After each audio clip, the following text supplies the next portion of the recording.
प्रणाम। मैं हूं हिमांशु द्विवेदी और स्वागत है आपका हमारी खास पेशकश चर्चा में। भारत की सियासत में एक बार फिर अभूतपूर्व घटनाक्रम हुआ है और वो घटनाक्रम जहां बंगाल में चुनाव चल रहा है वहां के संदर्भ में नहीं है। बंगाल में तो मोदी जी भी दावा कर रहे हैं, अमित शाह जी भी दावा कर रहे हैं और ममता जी भी दावा कर रहे हैं कि 4 मई को हम आ रहे हैं या हम बने रह रहे हैं। इस पर बात कर सकते थे, लेकिन वो बात करने की नौबत ही नहीं आई। मणिपुर के संदर्भ में भी बात करने की हमारी बहुत इच्छा है, संभव रहा तो सोमवार को बात करेंगे। ठीक है, आज जो बात करनी है हमें वो दोपहर से हुआ घटनाक्रम पर बात करनी है। राघव चड्ढा वो आपके नहीं रहे और संदीप पाठक भी आपके नहीं रहे। आपके मतलब आम आदमी पार्टी के नहीं रहे। पोस्टर बॉय रहे हैं राघव चड्ढा, एक चॉकलेटी बॉय जिसने पिछले 10-12 साल में राजनीतिक फलक पर अपनी सशक्त उपस्थिति दर्ज कराई थी। आम आदमी पार्टी जिसकी शुरुआत ने चौंकाया, शुरुआत के बाद उसकी उपलब्धियों ने चौंकाया और अब जिस तरीके से वो पराभव की ओर जा रही है वो भी हमें चौंका रही है। ताजा मामला यह है कि आम आदमी पार्टी के बुरे नहीं बहुत बुरे दिन चल रहे हैं। भारतीय जनता पार्टी जब राजनीतिक फलक पर चरमोत्कर्ष पर पहुंच रही थी उस समय आम आदमी पार्टी भारतीय सियासत में अपने कदम जमा पाने में कामयाब रही।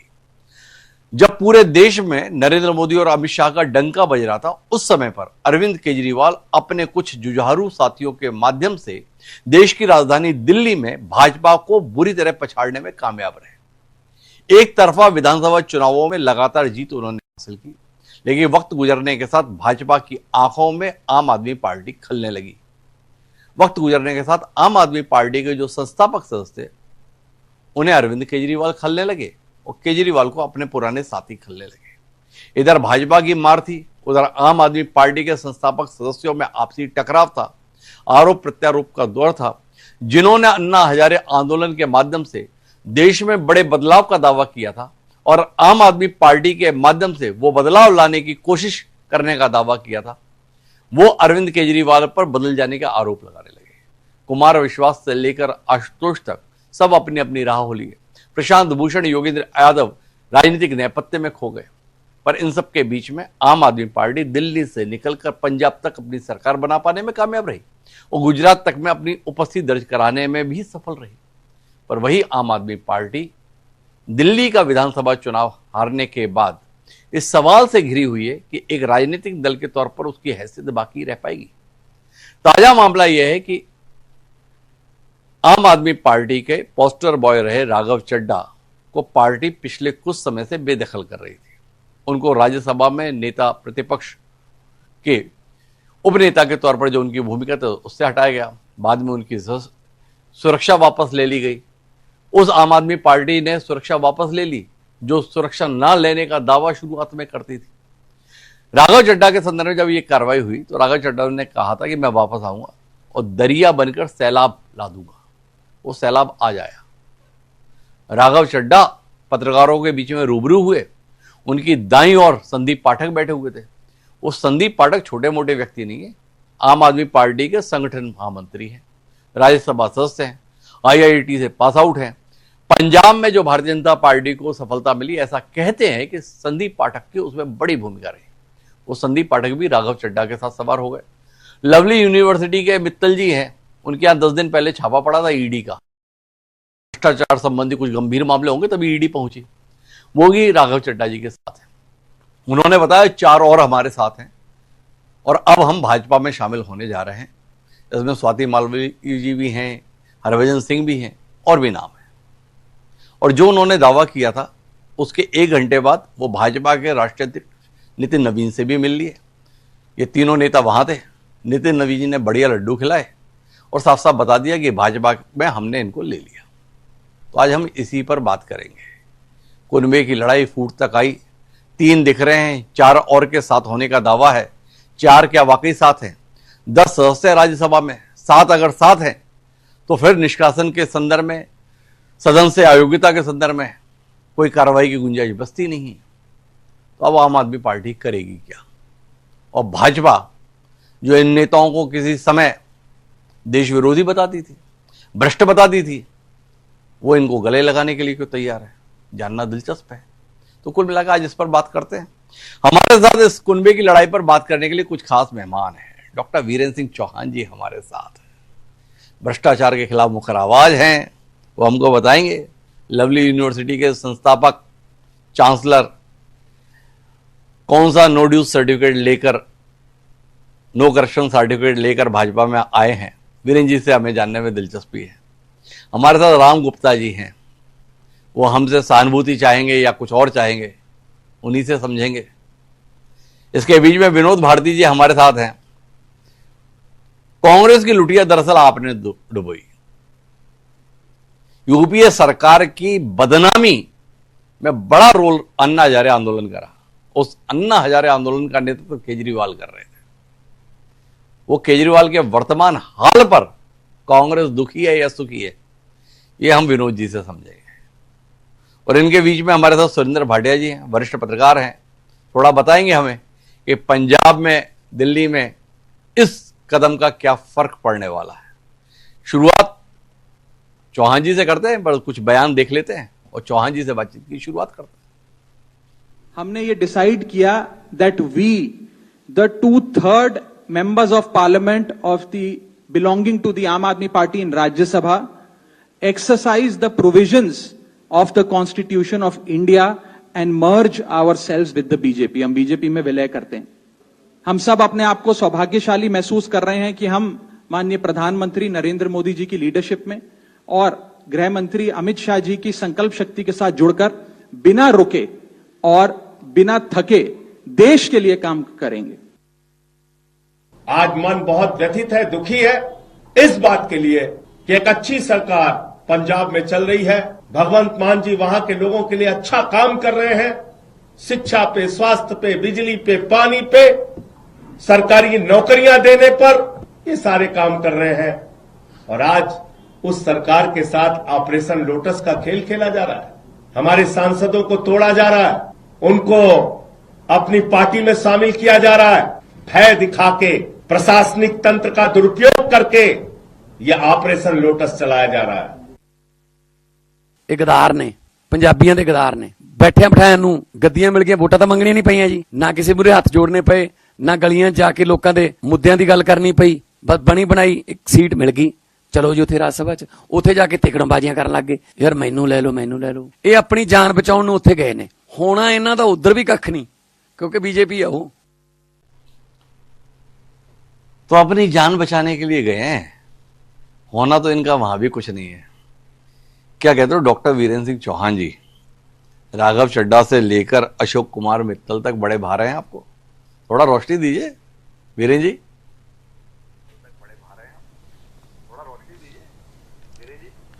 देखिए, ये जो घटनाक्रम है आज का, वो एक छलिया राजनीतिक चरित्र के, कैरेक्टर के पतन का प्रमाण है। एक ऐसा व्यक्ति जो राजनीति में आया तो भ्रष्टाचार, उसने राजनीति करने का निर्णय भ्रष्टाचार के विरुद्ध एक आंदोलन के अंत में लिया।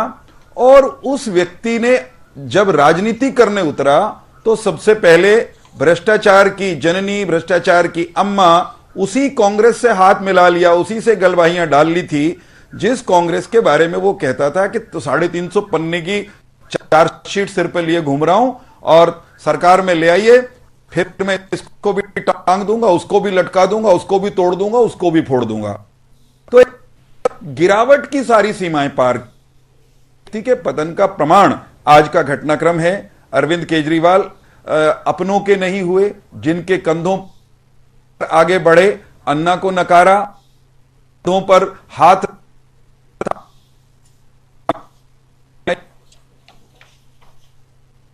व्यक्ति को नकारा, दुत्कारा और न जाने कैसा कैसा दुर्व्यवहार करता है। ये लोग उस दुर्व्यवहार से, उस घुटन से परेशान हो आम आदमी पार्टी के आंगन से निकले हैं और राजनीतिक शख्स हैं, राजनीति करनी है उनको, तो उनको भारतीय जनता पार्टी का दरवाजा लोग आए हैं। प्रधानमंत्री नरेंद्र मोदी भारतीय जनता पार्टी की नेशन फर्स्ट की नीति रहे हैं, हम उनका स्वागत कर रहे हैं। वीरेंद्र जी, एक बात बताओ, उम्मीद माफी के साथ, ये जैसे ही ईडी पे दरवाजे पर आती है, नेशन फर्स्ट कैसे दिमाग में आ जाता है? आप लोग तो ना खाऊंगा ना खाने दूंगा के नारे के साथ सत्ता में आए थे। भ्रष्टाचारियों के लिए तो आपके यहां कोई जगह होनी नहीं चाहिए। वो अशोक कुमार मित्तल हैं, उनके यहां तो 10 दिन पहले ही ईडी ने छापा मारा है। कुछ बड़ा घपला किया होगा उन्होंने, कुछ गड़बड़ की होगी तभी तो ईडी ने छापा मारा होगा। क्या हुआ? भाजपा ने बड़ी जल्दी कालीन बिछा दी उनके लिए। चाहे ईडी हो, चाहे ईडी हो, चाहे सीबीआई हो, सरकार के जो भी इदारे हैं वे संवैधानिक मर्यादाओं और व्यवस्थाओं के बीच में काम करते हैं। अगर इन लोगों में से किसी के विरुद्ध कोई कार्रवाई चल रही है या कार्रवाई होगी तो कानून के दायरे में होगी ना, संविधान के दायरे में होगी ना।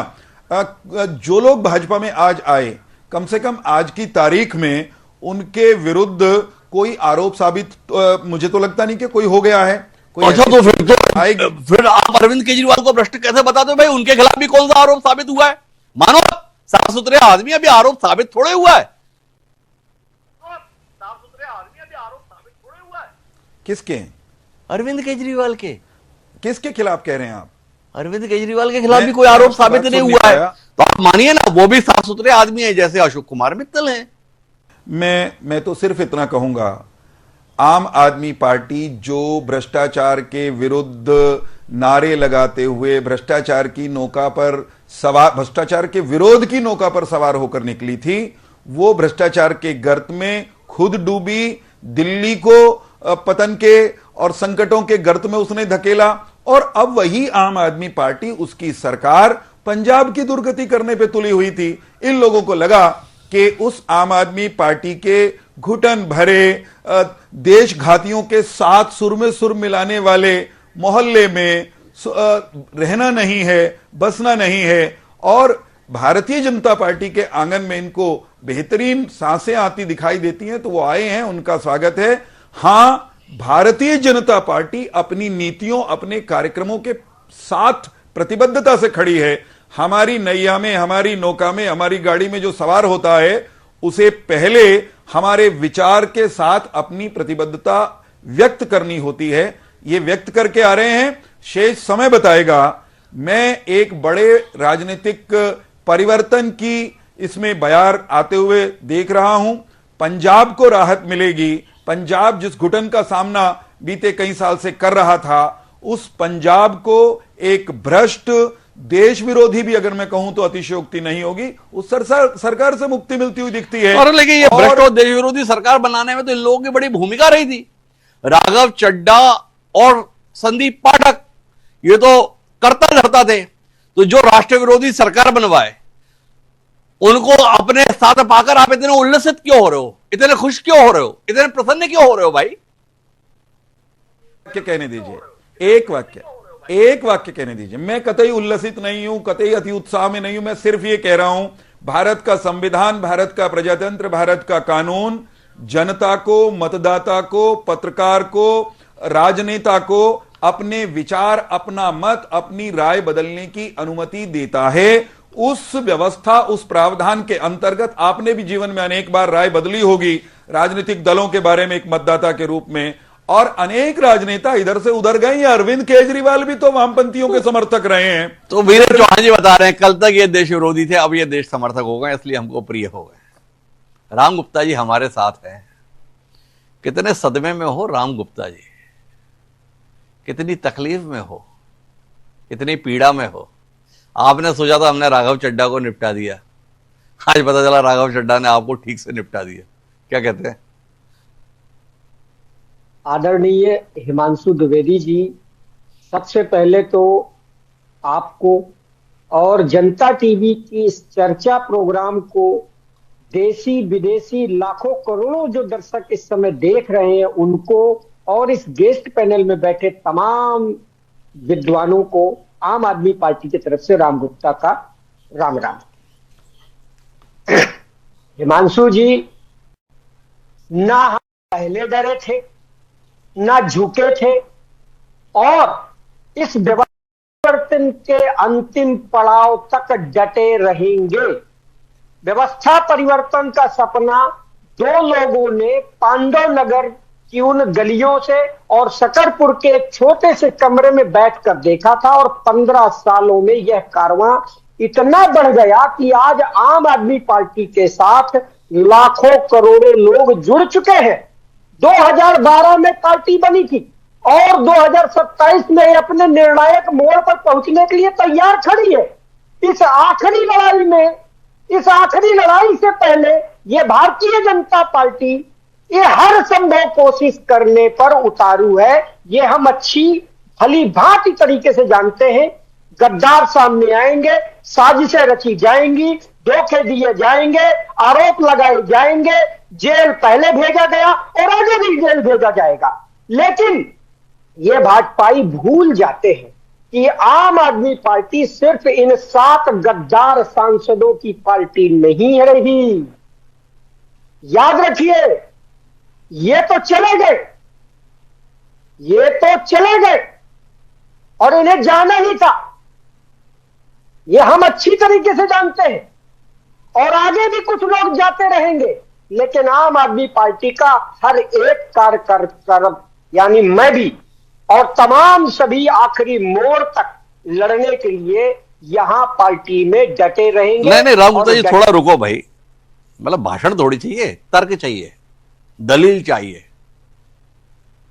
भाई आपने बताया वो शकूरपुर की बस्ती, पांडा नगर की गलियां, वो तो सब ठीक है, पर उस संघर्ष में हमें दिखते कौन थे? हमें उस संघर्ष में दिखते थे प्रशांत भूषण, हमें उस संघर्ष में दिखती थी किरण बेदी, हमें उस संघर्ष में दिखते थे कुमार विश्वास, हमें उस संघर्ष में दिखते थे आशुतोष। एक लंबी श्रृंखला है। बाद में भी, चलो ये कुछ समय बाद ही चले गए, फिर स्वाति मालीवाल, राघव चड्ढा। क्यों छोड़ रहे हैं? क्या कर रहे हो ऐसा जिसके कारण से छोड़ रहे हैं? एक, और आप तो व्यवस्था परिवर्तन के लिए निकले थे ना। वो कांग्रेस के किसी एक बड़े नेता ने आज ट्वीट किया है, ये व्यवस्था बदलने निकले थे, सिक्कों की टंकार सुनी और मुजरा करने लगे। ये राजेंद्र गुप्ता, अशोक कुमार मित्तल, विक्रमजीत सिंह साहनी, इन्होंने कौन सा पसीना बहाया था? ये कौन सी गलियों में घूमे थे? ये किस संघर्ष के साथी थे? क्या पैसा ठीक बहा था इसलिए राज्यसभा में पाए गए थे? थोड़ा दबाव बना, आपको अंगूठा दिखा दिए। क्या कहते हो? जी, आप वरिष्ठ पत्रकार हैं, अच्छे से जानते हैं कि जब कोई बड़ा आंदोलन, मैं जहां तक मैंने किताबों में पढ़ा था, 1975 का जो आंदोलन हुआ था, उस आंदोलन के बाद जो मैंने अपनी आंखों से आंदोलन देखा वो अन्ना आंदोलन था। और अन्ना आंदोलन राष्ट्रीय नहीं, अंतरराष्ट्रीय लेवल का आंदोलन था। उसमें तरह तरह के जीव, जंतु, प्राणी शामिल हुए। कोई स्वार्थी था, कोई निस्वार्थी था। जो स्वार्थ बस आए हुए थे, जिन्हें अपना, सिर्फ अपना देखना था, वो गद्दारी करके निकल गए, डर कर भाग गए और आगे भी भागते रहेंगे। भाजपाइयों और खास करके उन गद्दारों को मैं कहना चाहता हूं, और आज के उन 7 गद्दारों को जो डरपोक हैं और गद्दारी करके गए हैं, उनको कहना चाहता हूं कि ये लड़ाई 2 लोगों ने जरूर शुरू करी थी, लेकिन आज से हजारों, लाखों नहीं, करोड़ों लोग अपने अपने स्तर पर लड़ना शुरू कर चुके हैं। तुम सब कुछ छीन भी लोगे भारतीय जनता पार्टी वालों, तब भी मैं कहता हूं हम सड़क पर उतरकर तुम्हारी उन गलत नीतियों का, और जो पिछले 12 सालों में आप लोगों ने लोकतंत्र और संविधान को तार तार करने का काम किया है, उसके खिलाफ लड़ाई लड़ते रहे। अरे वो तो ठीक है राम गुप्ता जी, आपने दलील नहीं दी, मुझे बताया नहीं। ये राजेंद्र गुप्ता, विक्रमजीत सिंह साहनी और अशोक कुमार मित्तल, ये कौन से संघर्ष के साथी थे जिसके चलते राज्यसभा की सदस्यता उनके हिस्से में आई? थोड़ा हमें भी तो पता चले कि भाई आम आदमी पार्टी के तहत इन्होंने ये पसीना बहाया था, इसलिए अरविंद केजरीवाल का मन इनके संदर्भ में भाया था। थोड़ा बताओ ना राम गुप्ता जी, आपके तप से इनकी तपस्या कैसे भारी थी? हिमांशु जी, बड़ी सोचने वाली बात तो यह है कि जिस आप सांसद अशोक मित्तल जी के यहाँ महज 10 दिन पहले ईडी रेड होती है, वह भारतीय जनता पार्टी में आज शामिल हो जाते हैं। और ये देख करके मैं माथा पीट लिया। शामिल होते भर नहीं, यह बड़ी बात भी नहीं, लेकिन भारतीय जनता पार्टी का शीर्ष नेतृत्व तो उनका खुलकर स्वागत करता है। इससे 3 बातें साफ हो गई है आज, जो मैं आपके दर्शकों को आपके चैनल के माध्यम से बताना चाहता हूं। पहला, ईडी का राजनीतिक टूल के रूप में इस्तेमाल किया जा रहा है विपक्षी नेताओं पर दबाव बनाने के लिए, जिससे मजबूर होकर वे भारतीय जनता पार्टी में शामिल हो जाते हैं। प्रेस कॉन्फ्रेंस राघव चड्ढा करते हैं और जो है हमारे पाठक जी करते हैं, लेकिन आपने सुना होगा कि किसी ने कोई घटिया आरोप नहीं लगाया, सब अपने अपने तरीके से सबने थैंक यू बोला।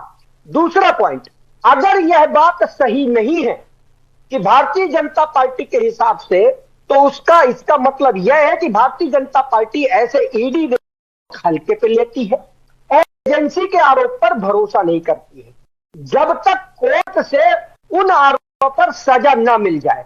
तीसरा पॉइंट बहुत महत्वपूर्ण है, अगर यह सही है तो आज से किसी नेता पर भारतीय जनता पार्टी को सिर्फ ईडी रेट के आधार पर भ्रष्ट होने का आरोप नहीं लगाना चाहिए, जैसा कि आपने सवाल किया था, जिसका वीरेंद्र सिंह चौहान जी जवाब नहीं दे पाए, क्योंकि पार्टी खुद ऐसे नेताओं का पूरे सम्मान के साथ जब स्वागत करती है भारतीय जनता पार्टी, जैसा कि उसने आज किया, इसमें तीनों बातें गलत नहीं हो सकती।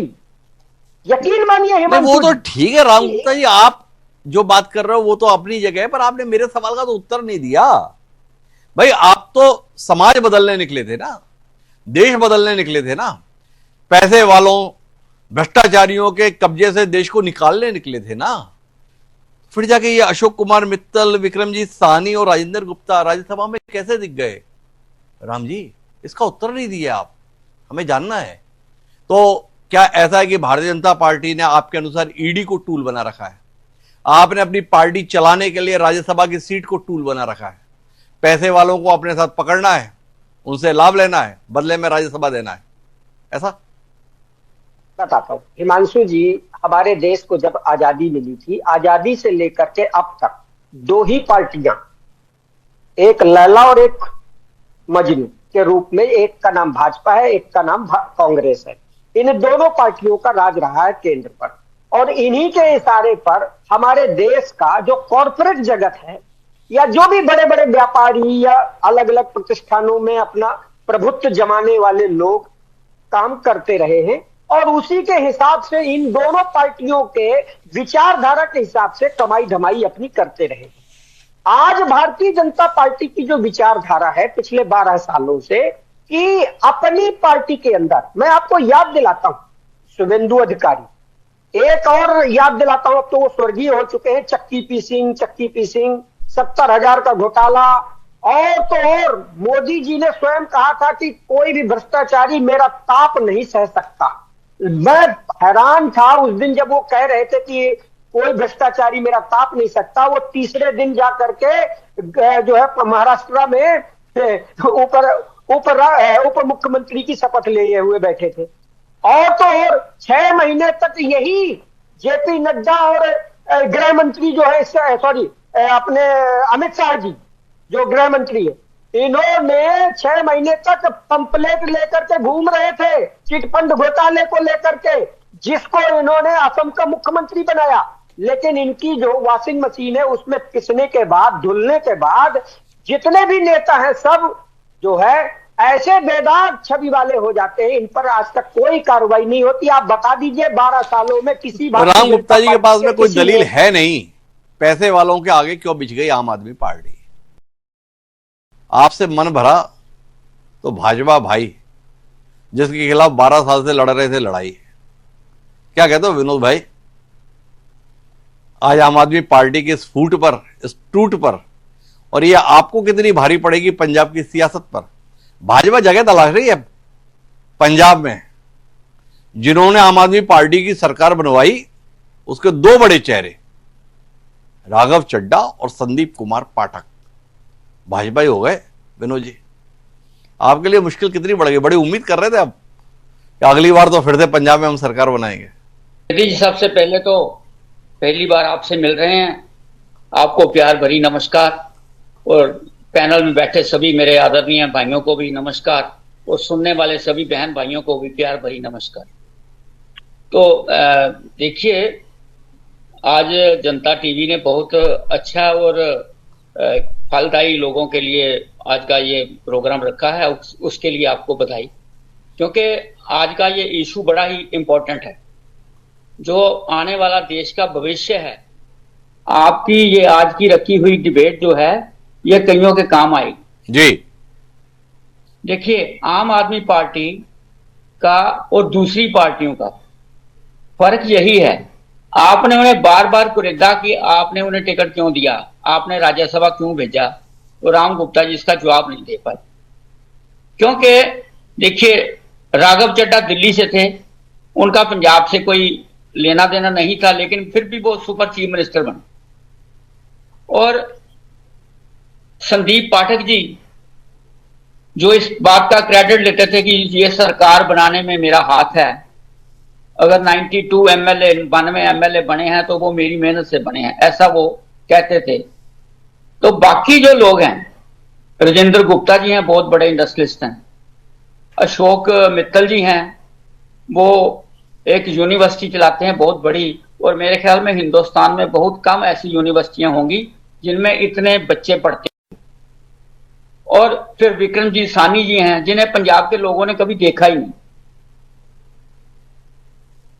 और इन लोगों को क्यों बनाया गया, कैसे बनाया गया? जब इनको बनाया गया तो पंजाब में ये बात चली कि ये इन आम आदमी पार्टी के फाइनेंसर हैं, ये उनकी जेबें भरते हैं, काफी सारा फंड्स जो है वो उनसे लिया गया होगा और तभी इन्हें मेंबर बनाया गया।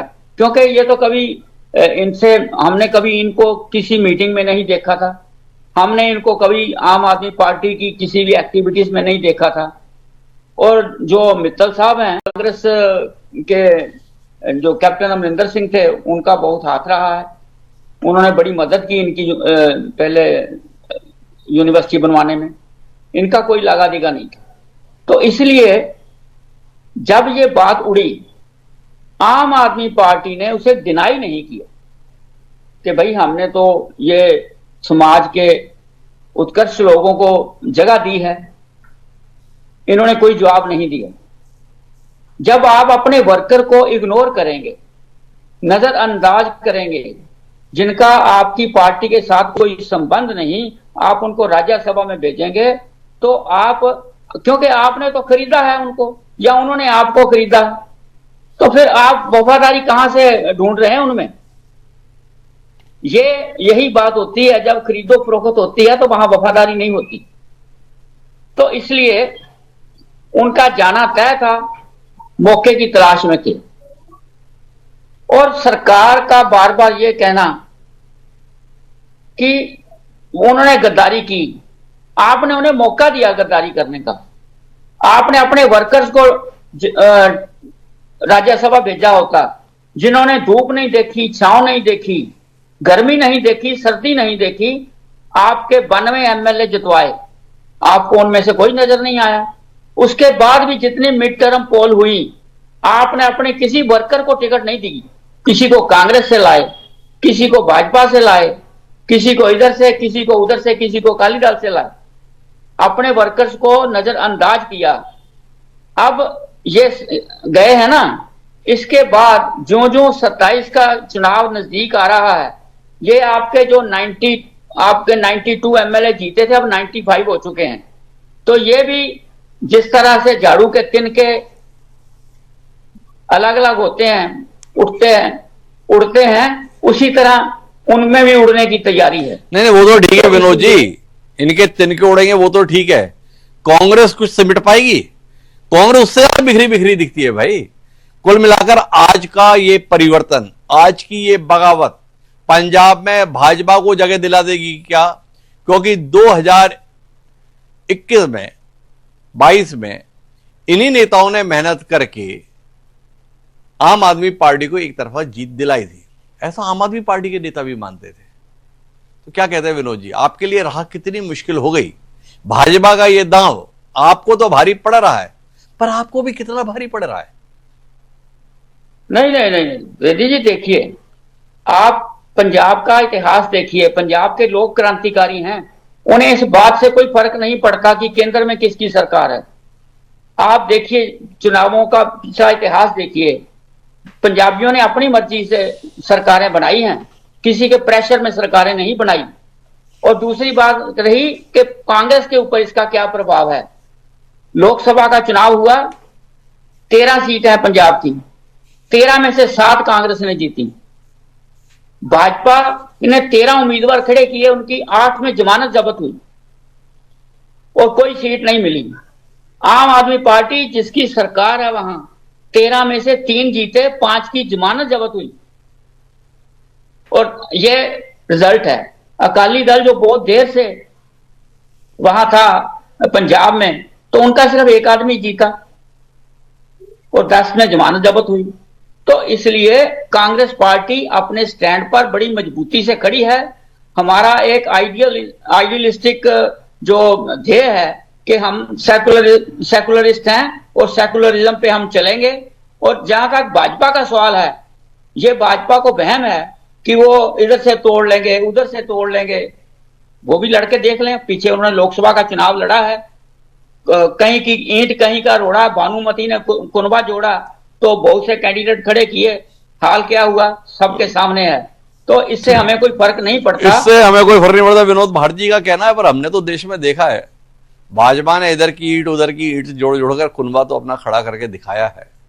असम से लेकर बंगाल तक वो दृश्य हम देखते रहते हैं। क्या होता है विनोद भाई, थोड़ा ध्यान रखिएगा। पर हम आते हैं सुरेंद्र जी के पास, वरिष्ठ पत्रकार है, और सुरेंद्र जी से जानना चाहेंगे आज का घटनाक्रम बतौर पत्रकार आपको चौंकाया या ये तो होना ही था सुरेंद्र जी? ऐसा हिमांशु जी, ये तो होना ही था।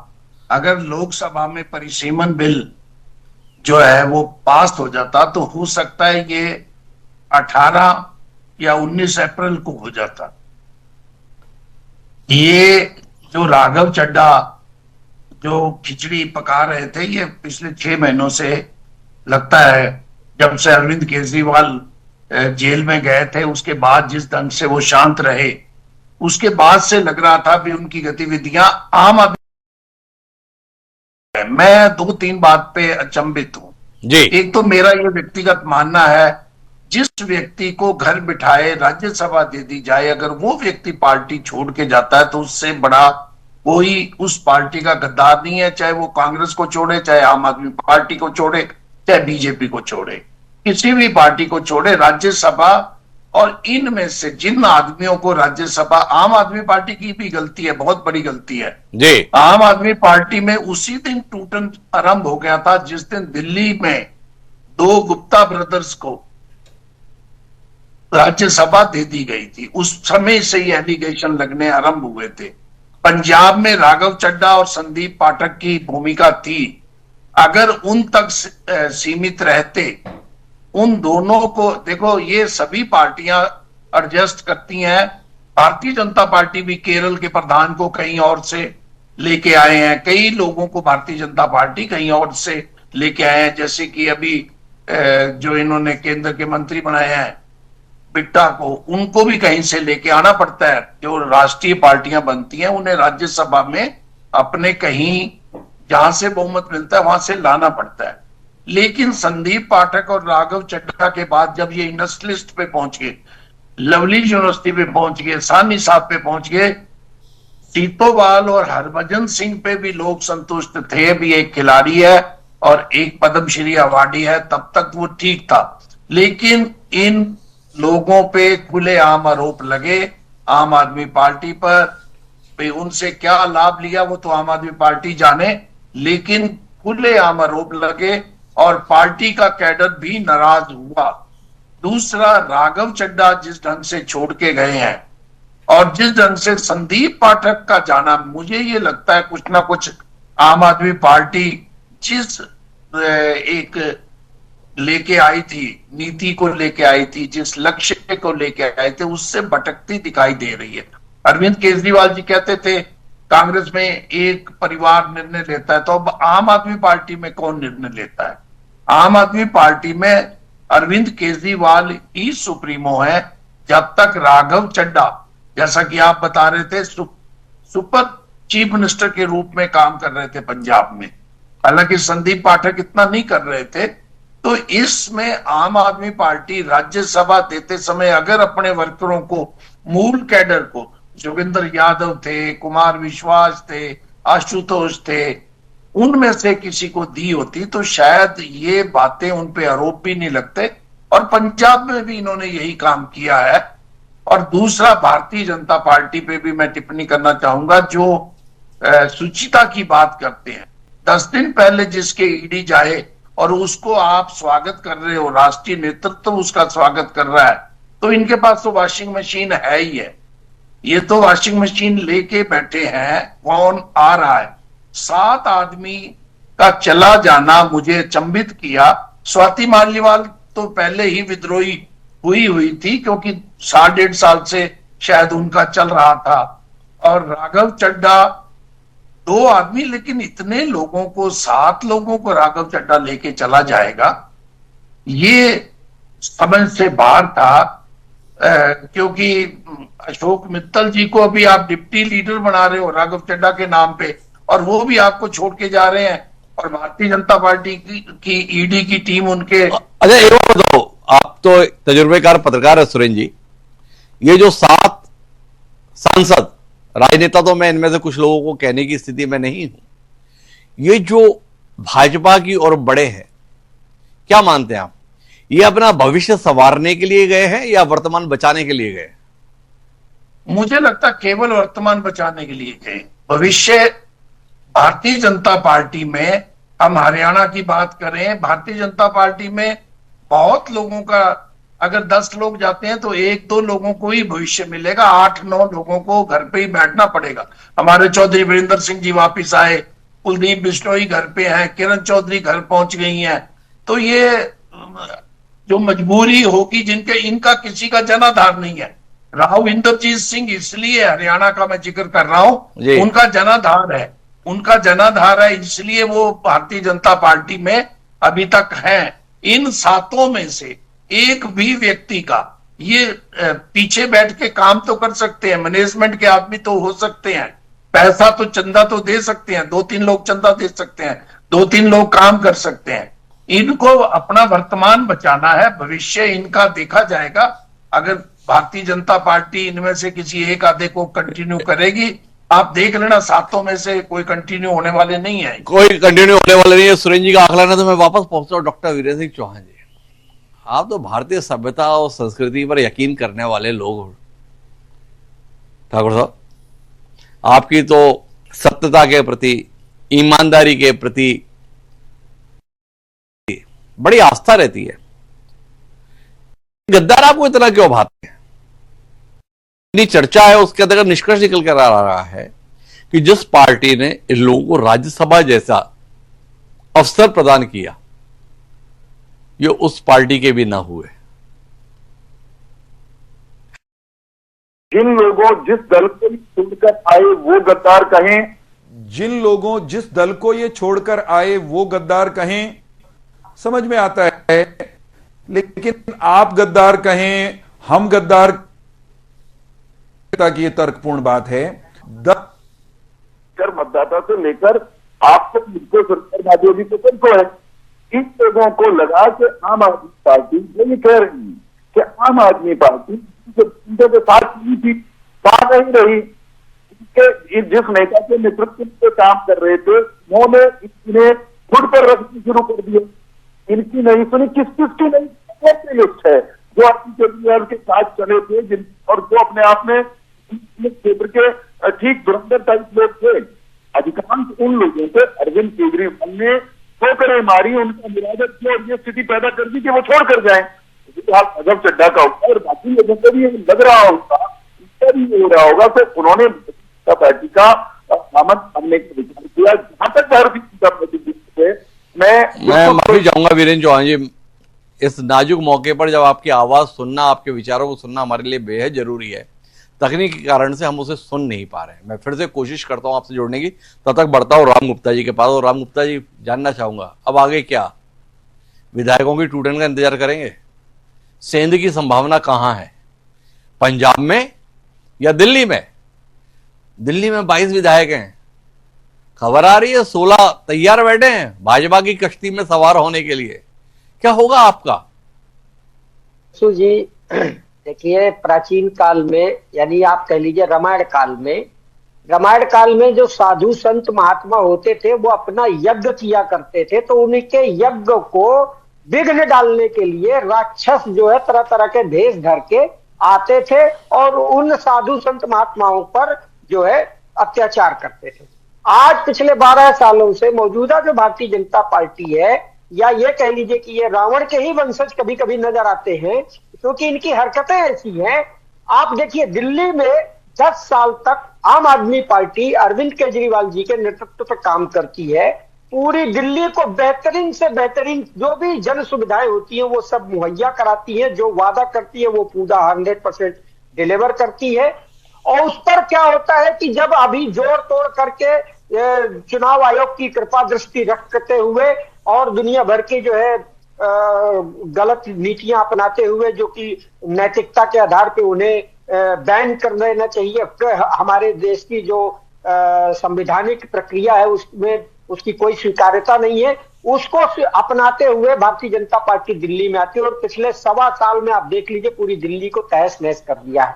ठीक इसी प्रकार से पंजाब में पिछले 4-4.5 सालों में भगवंत मान साहब के नेतृत्व में हमारी आम आदमी पार्टी की सरकार ने क्या किया है। आप कह रहे थे ना कि आप तो आए थे व्यवस्था परिवर्तन के लिए, आपको याद है आजादी से लेकर के केजरीवाल जी के आने तक हमारे देश में शिक्षा के मुद्दे पर चुनाव नहीं लड़ा जाता था। एजुकेशन का तो कोई मतलब ही नहीं आता, सवाल ही भाषणों में कहीं जिक्र नहीं होता था।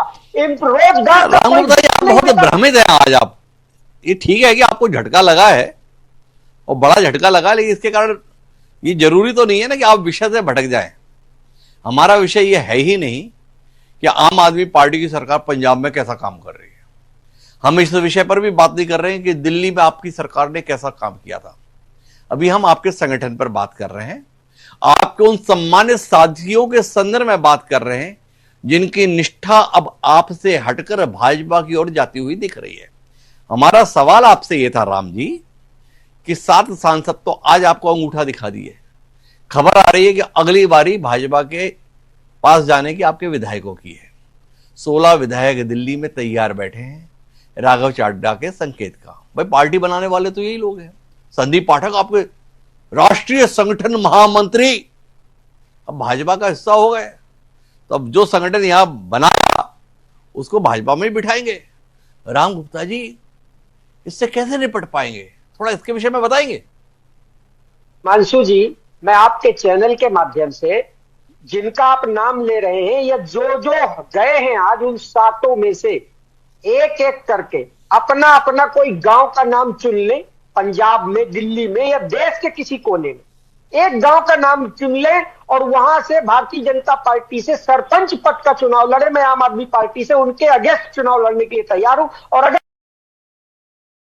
कार्यकर्ता को हरा के दिखा दे ये 7 में से कोई एक जिनका जनाधार के नाम पर जीरो तो एक बार बताओ जी, जो इतने दीनहीन है, जो एक सरपंची का चुनाव जीतने के लायक नहीं है, जिनकी हैसियत एक पंच के लायक नहीं है, ये आपकी पार्टी कैसी चली भाई कि इन लोगों को राज्यसभा की संस्था दे दी, ऐसे गए गुजरे लोगों को।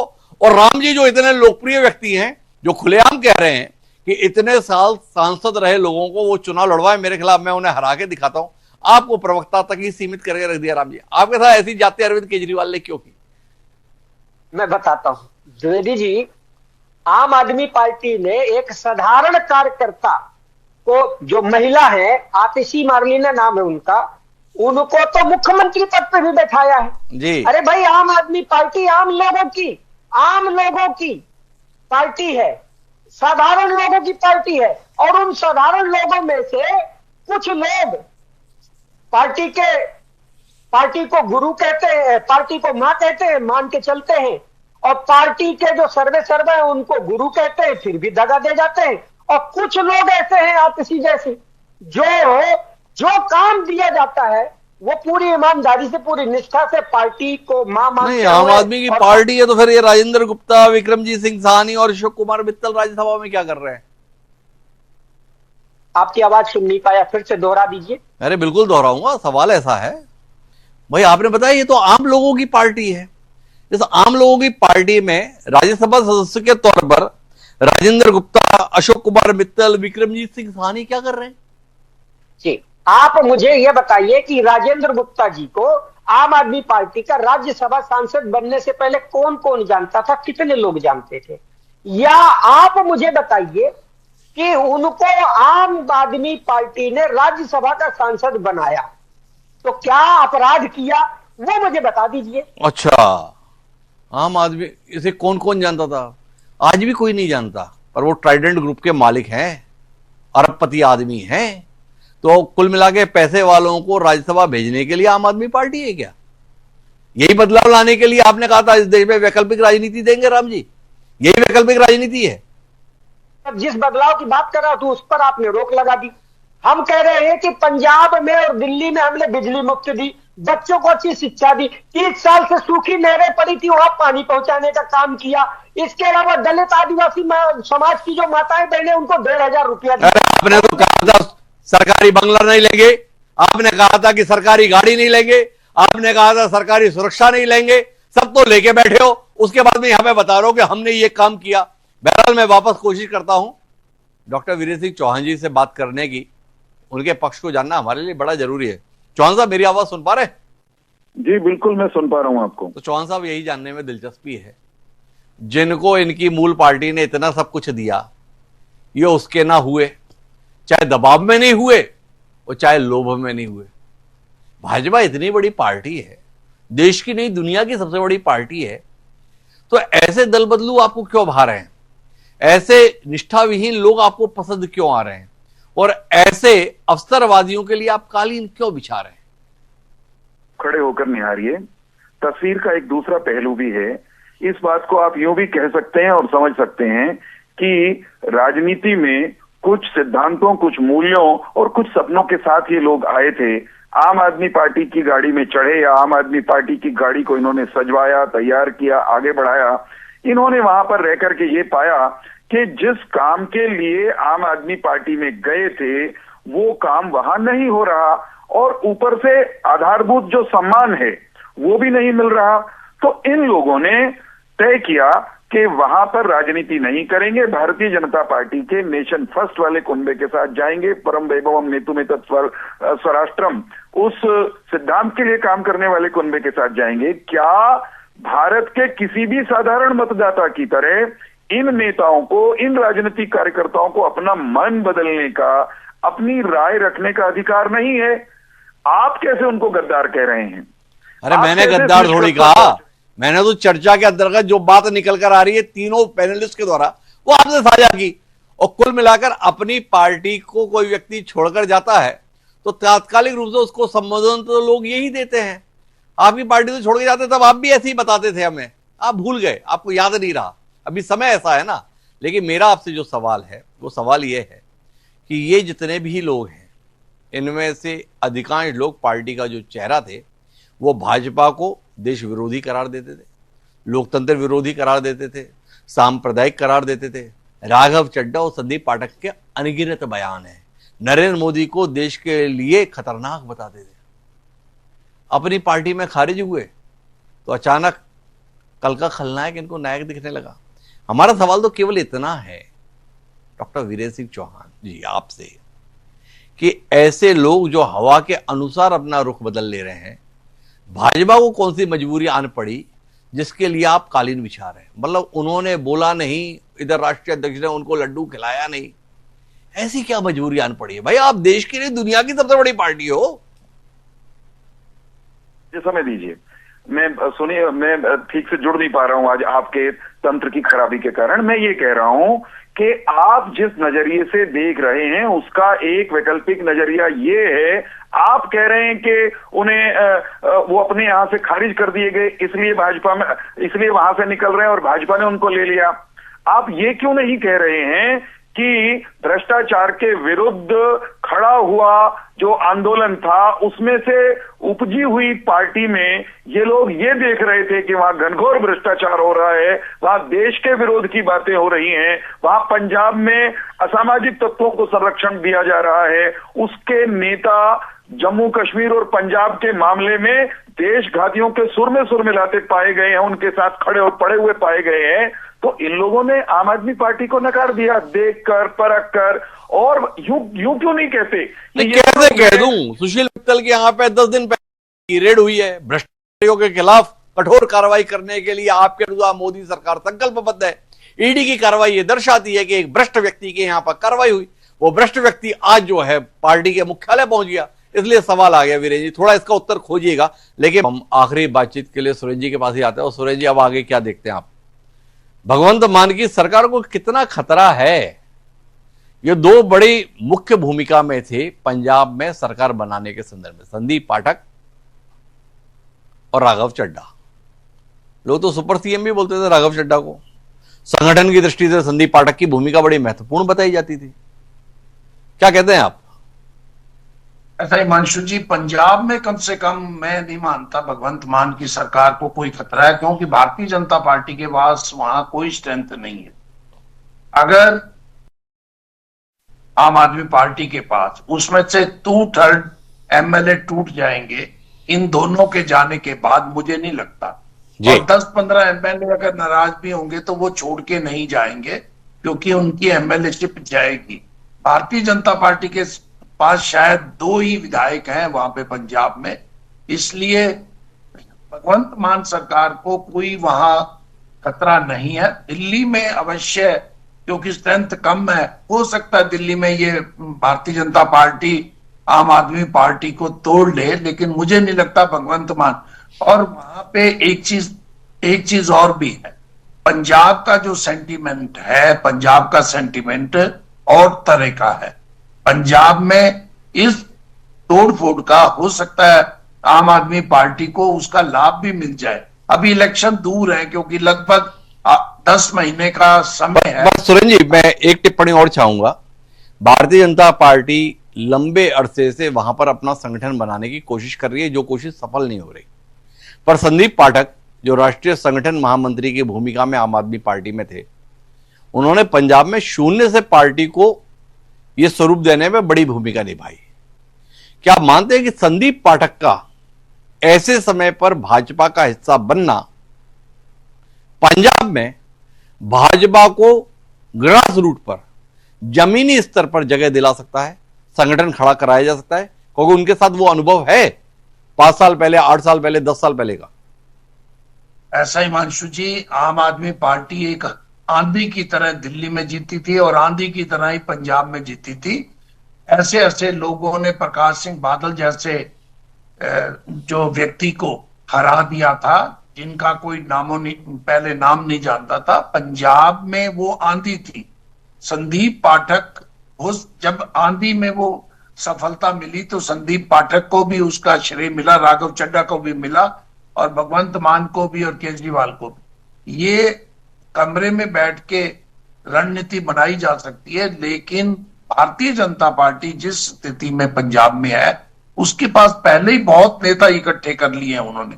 और कई बार जब बहुत बड़े बड़े नेता, जहां सुनील जाखड़ है, वहां बादल, मनप्रीत बादल है, कैप्टन अमरिंदर सिंह है, पता नहीं कितने कितने लोग आ चुके हैं, वो संदीप पाठक को क्या करने देंगे ये लगता नहीं है। संदीप पाठक दिल्ली में किसी वार रूम में बैठ के कोई रणनीति बना के, और भारतीय जनता पार्टी में आरएसएस से बड़ी रणनीति बनाने वाले वीरेंद्र चौहान जी जैसे बहुत लोग बैठे हैं, जो अपना नेटवर्क खराब होते हुए जनता टीवी पे आरोप लगा रहे थे भी आपका नेटवर्क खराब है। तो ये उसको नजदीक नहीं आने देंगे। ठीक है, इनको राज्यसभा में अवश्य लाभ मिलेगा, राज्यसभा में अवश्य लाभ मिलेगा। 7 राज्यसभा में आने से इनको कुछ वहां पे फौरी तौर पे भारतीय जनता पार्टी को मिलेगा। पंजाब में इनको लाभ मिलने वाला मुझे नहीं लगता। पंजाब में कोई लाभ की संभावना नहीं देखते हैं। विनोद जी, मैं आखिरी टिप्पणी जानना चाहूंगा। आम आदमी की पार्टी की ये टूटन कांग्रेस की संभावनाओं पर क्या असर डालेगी? द्विवेदी जी, मैं आपको बताना चाहता हूं, जिस तरह आपने एग्जांपल दिया कि 16 विधायक दिल्ली के जो हैं वो तैयार बैठे हैं, इसी तरह से इनके बहुत से विधायक पंजाब में भी तैयार बैठे हैं। और जो एटीट्यूड है केजरीवाल जी का, भगवंत मान जी का, उससे वो बहुत दुखी हैं। तो ये हालात जो हैं इनको वहां भी सामना करना है। हो सके तो राम गुप्ता जी के थ्रू हम संदेश देते हैं कि अगर चाहते हैं तो संभाल लें अपनी स्थिति को। तो विनोद जी का कहना है अपनी स्थिति को संभाल लें। कुल मिलाकर राम गुप्ता जी अगर अपनी पार्टी तक ये संदेश भेज पाए, पर मूल बात यह है कि आम आदमी पार्टी का उदय और उसकी सफलताएं जितना चौंकाने वाली थी, उसके पराभव की ओर बढ़ते कदम भी उतने ही चौंकाने वाले हैं। जो भारतीय जनता पार्टी के मुकाबले लड़ाई लड़ते हुए अपने लिए मुकाम नहीं देख पाए और पार्टी छोड़ गए, वो कहानी अब पुरानी हो गई। अब आम आदमी पार्टी में वो लोग पार्टी छोड़ रहे हैं जो मुकाम पाए हुए हैं, पर इसके बावजूद भी संतुष्ट नहीं है। भारतीय जनता पार्टी की कुशलता है कि वो हर दल में असंतोष को भांप लेती है या असंतोष पैदा करा लेती है और उस असंतोष के स्तर को फिर अपने यहां जगह भी दे लेती है।